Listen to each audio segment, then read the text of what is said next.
اچھا بھائی، چاند رات میں کیا عبادت کی فضیلت ہے؟ لیلۃ الجائزہ یعنی چاند رات کی شریعت میں کیا فضیلت ہے؟ اسامہ صاحب کراچی سے، اس پر میں مستقل بیان کر چکا ہوں۔ دیکھیں، عید کی رات، بقرعید اور عید الفطر کی رات کے بارے میں کچھ احادیث ہیں جن میں آتا ہے اس کی رات میں بہت عبادت کی فضیلت ہے، لیکن ان میں سے کوئی بھی حدیث صحیح نہیں ہے، بلکہ انتہا درجے کی ضعیف حدیثیں ہیں۔ لیکن اب چونکہ کثرت سے ہیں تو بعض علماء اس طرف گئے ہیں کہ اتنی ساری حدیثیں درجہ حسن تک پہنچ جاتی ہیں، اور دوسری بات یہ کہ فضائل میں ضعیف حدیثیں بھی چلتی ہیں، تو اس لیے بہت سے علماء اس طرف گئے ہیں کہ بھئی اس رات میں عبادت کرنی چاہیے، عید کی رات اور بقرعید کی رات میں یہ فضیلت کی رات ہے۔ لیکن بعض محققین اس طرف گئے ہیں کہ ایک تو روایتوں میں ذوف بہت زیادہ ہے، دوسرا وہ قیاس کے بھی خلاف ہے۔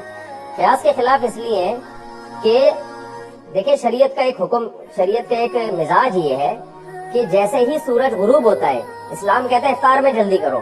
کیوں؟ کہ اب روزے کا ٹائم ختم ہو گیا۔ اسی طرح جیسے ہی چاند نظر آیا، تراویح ختم، کیونکہ رمضان کے حکام جو تھے وہ ختم۔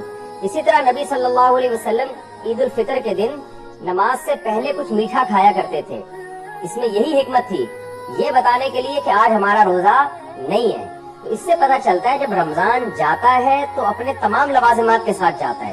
تو راتوں کی عبادت کی جو فضیلت تھی رمضان کی، رمضان جاتے ہی وہ فضیلت بھی ختم ہو گئی، اور دن میں روزے کی جو فضیلت تھی رمضان جاتے ہی وہ روزے کی فضیلت بھی ختم۔ یہی وجہ ہے کہ نبی صلی اللہ علیہ وسلم پہل کر رہے ہیں، حالانکہ بقرعید میں آپ جلدی نہیں کھاتے تھے، لیکن عید الفطر میں آپ عید سے پہلے کچھ کھاتے تھے۔ اس میں بڑی حکمت یہی ہے کہ بھائی اب روزہ ختم ہو چکا ہے، اب تو کھانے میں جلدی کرنی ہے۔ تو اس کا تقاضا یہ ہے کہ عید کی جو رات ہے وہ آرام کی رات ہو، اور وہ جو رمضان میں ایک پورا اللہ نے ہم سے عبادت کروائی اور اس کی راتوں کو لوگ لیلۃ القدر میں جاگے اور رمضان کی راتوں کو عبادت کیا، تو وہ عبادت کا ٹائم اب ختم ہو چکا ہے۔ اب یہ رات ایک نارمل رات کی طرح ہے، تو لہذا اس میں کوئی عبادت کر لے تو ٹھیک ہے، اچھی بات ہے۔ اگر کوئی اس نیت سے عبادت کرتا ہے کہ رمضان میں عبادت کا جو میں نے اپنے آپ کو عادی بنایا ہے وہ میں کنٹینیو کروں تاکہ میری عادت نہ چھوٹے، تو اس نیت سے اگر کوئی عبادت کرتا ہے تو ٹھیک ہے۔ لیکن ہماری رائے یہی ہے کہ اس میں اگر الگ سے عبادت کی کوئی خاص فضیلت وارد جو ہوئی ہے وہ ضعیف ہے اور قیاس کے بھی خلاف ہے۔ تو اور ویسے بھی آپ خود سوچیں نا کہ اگر رمضان عید کی راتوں کو عبادت کریں گے لوگ، اتنی فضیلت کی رات ہے تو ظاہر ہے زیادہ جاگیں گے پھر اس میں، تو پھر عید کا دن کیسے منائیں گے؟